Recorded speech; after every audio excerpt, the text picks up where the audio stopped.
Hey, what's up you guys? Bloody Jacob here to bring you my weekly review. Hey, what's up you guys? Bloody Jacob here, meeting my icon, Catherine Isabel here.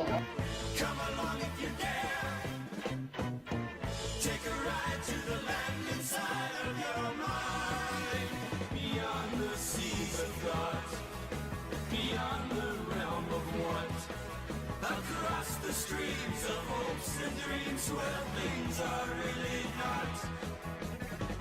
Come along if you can. Come along if you dare. Have a good one. Cheers, guys. Side of your mind, but please realize you'll probably be surprised.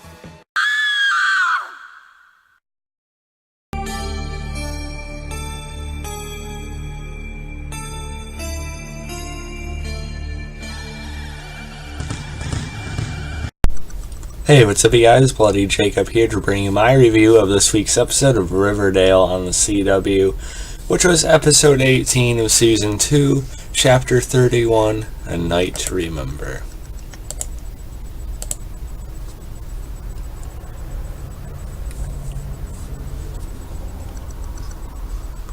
So yeah, back from another break from Riverdale.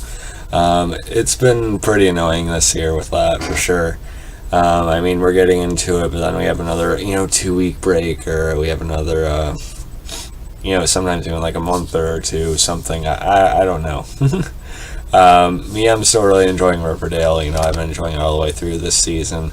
It's one of my favorite shows on right now, honestly.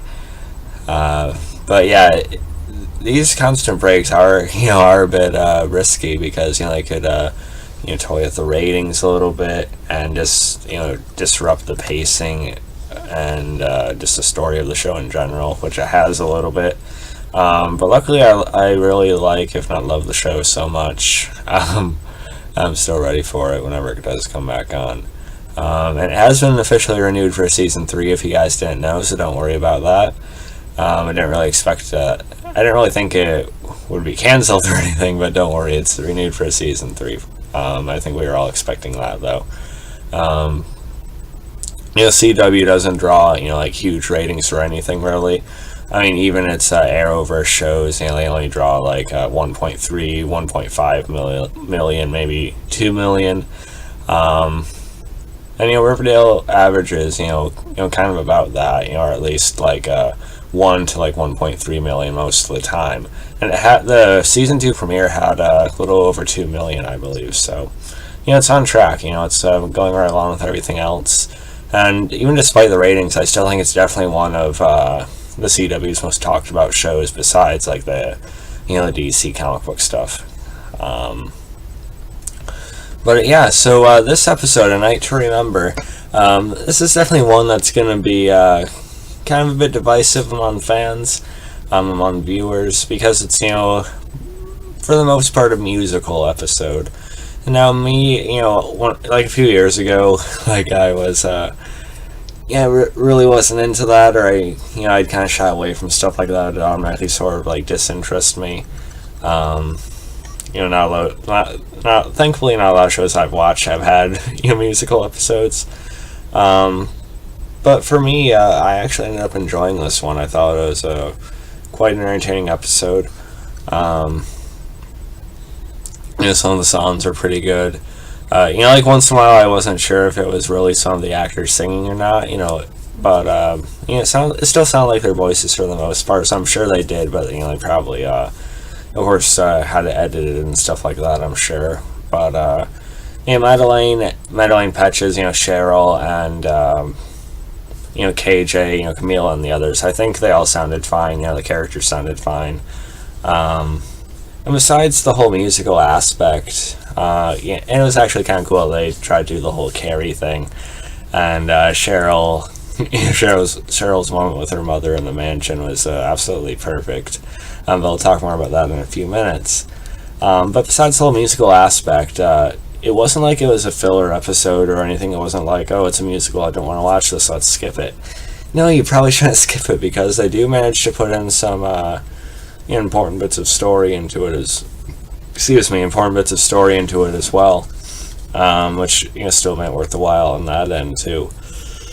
Ugh, excuse me. I always for some reason record these reviews late at night.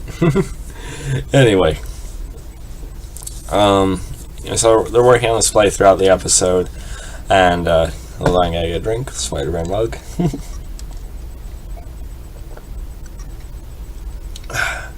Okay. So they're working on throughout the episode. You have Ethel, who's kind of resenting Cheryl because she didn't get the role of Carrie. She thought she was born to play Carrie. And meanwhile, there's this bag that's dropped on the stage, and it came down pretty hard. So it was like someone trying to sabotage or even kill Cheryl or something like that. And it turns out to be they're getting these messages from the Black Hood supposedly, who we thought was dead, right? But like I said, I think there might be more than one foot soldier that has to do with that here. But I was talking about that earlier in the season, but we'll have to see where that goes. Even Penelope, she ends up forcing Cheryl out of it because she still needs her permission and everything, and so she talked to Principal Weatherby. But I really like the scene between Cheryl and of course Vanessa, Morgan, Tony in this episode, who are making a very sweet and organic couple. I think she encourages Cheryl that she can still kind of step up and put people in her place the way Miss Cheryl Blossom used to. Even though Cheryl doesn't think she's really the exact same person anymore, and I don't think she is either. But I think in a more positive way than what Cheryl gives herself credit for. Because she's not the same person, because she's opened up to people a little bit, and she's let herself show more than ever. But at the same time, she still has that strength in her, and she still has that ferocity to her that I think she can channel and use in a really good way for herself. Which is what she did here to Penelope. Showing up just drenched in blood, supposedly that of Jason's and their fathers and everything. And it was probably the best scene in the episode, honestly. This is definitely Madeleine Petch's episode for sure. And she basically gets what she wants out of her mother, gets her to pack up and leave the house. So it completely belongs to Cheryl now. I'm sure Penelope and Claudius will try and take it back somehow, but for now it belongs to Cheryl and her Nana. So that was nice. Creepy and actually somewhat scary little moment, but we're on Cheryl's side, so we weren't really too worried. But still really cool nonetheless. And while we're talking about Madeleine Petch so much, if you guys didn't see my video, but I recently went to a couple of conventions a couple of weeks ago.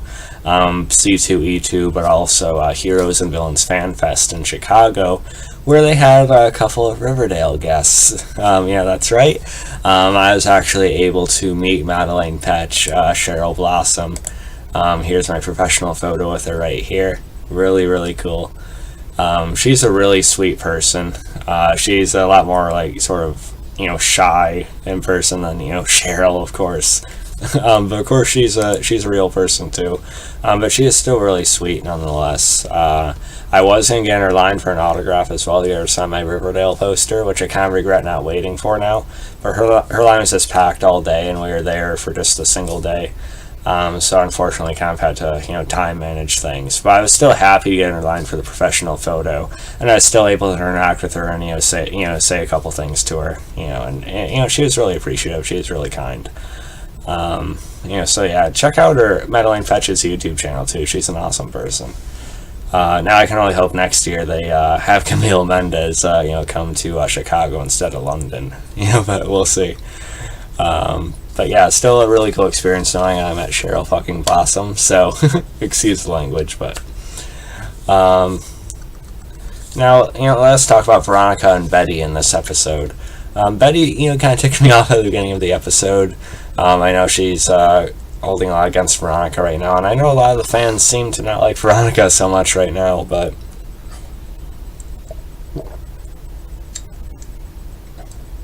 excuse me. A lot of fans seem to not like Veronica right now, at least on the the Facebook page. which I don't really see why, because she's doing the best she can under Hiram and Hermione, and she's a lot different than I think people are giving her credit for. And especially Betty, I think she took she took things too far in this one, saying she's like the embodiment of the character she's playing in the play, which I thought was a bit harsh. Saying she's just like this stuck-up mean girl who's digging and clawing only in it for herself and stuff like that. I thought that was a bit, kind of a bit two-faced for Betty, or ironically a bit two-faced for Betty. So I'm a little bit tired of the repetitiveness of Betty. Ronnie's B's my best friend, but then I don't believe in her the next minute. Yeah, you're not such a good friend yourself there, Betty. But I really like what Archie had to say. He's not just a blind follower to Veronica. He knows her really well personally, more than anyone else. Especially everyone at school. And he just tells Betty all about this pressure she's under from every side, and there's just no way she can just completely handle it perfectly 100%. Not the exact words, but Betty seems to come around again and apologize to her and stuff. But yeah, I just don't like Betty, and this episode didn't help. You also have Hal and Alice getting back together in this episode, which is okay. I still feel like Hal most closely resembles the Black Hood, we could see of his eyes, but who knows. This gets in the way of the whole FP Alice thing. A lot of people are thinking Chick is FP's son, which I guess is possible, except I'd feel bad for FP having a son like that. But nonetheless, I'd like the dynamic between Alice and FP to be more explored, and Hal just kind of feels like a unneeded obstacle of that. But yeah, like I said, as far as we should talk about Archie and Fred. Of course, Hiram had given Archie Firebird, and he was enjoying it, but it kind of hit Fred's kind of pride, and just sort of got to him that Hiram had gotten his son his first car. Of course, they're going to be running against each other for mayor, or him and Hermione, I should say. So Archie, he ends up giving the keys back, and being kind of sticking up for his dad, for Fred, and getting him a car from the junkyard that they both can work on together. Which I thought was nice. I think Fred definitely deserves sort of that throw him a bone there type thing. I'm more mixed on Hiram than some people are. I don't see him as black and white as some people do. But nonetheless, I think it was good for Archie, sort of stick by his dad here. But yeah, overall, this is an entertaining episode. You also have Chuck trying to make a better name for himself, which I felt was kind of odd. I don't think it quite worked for me. Just because of what a stereotypical, kind of creepy douche he was in season 1. But he seems to be a pretty normal guy now, or at least he's trying to be. They kind of give him another chance for it. I just hope they don't try and force another romance between him and Veronica. That'd just be weird, and I don't see why Veronica would accept that again. Because I think they've had kind of enough sort of odd questions of both Veronica and Betty in this season, as far as that goes. But yeah, overall, this was a really good episode. I did enjoy the songs. I was entertained by a lot more than I thought I would be. I loved the Cheryl stuff. But yeah, so let me guys thought about this one. Did you just not want to watch this one just because it was more of a musical, or did you just sort of embrace it for what it was, like I did, and just enjoyed it? Just simple terms. So yeah, follow me on Facebook, Twitter, subscribe. I'll catch you guys next time. Peace.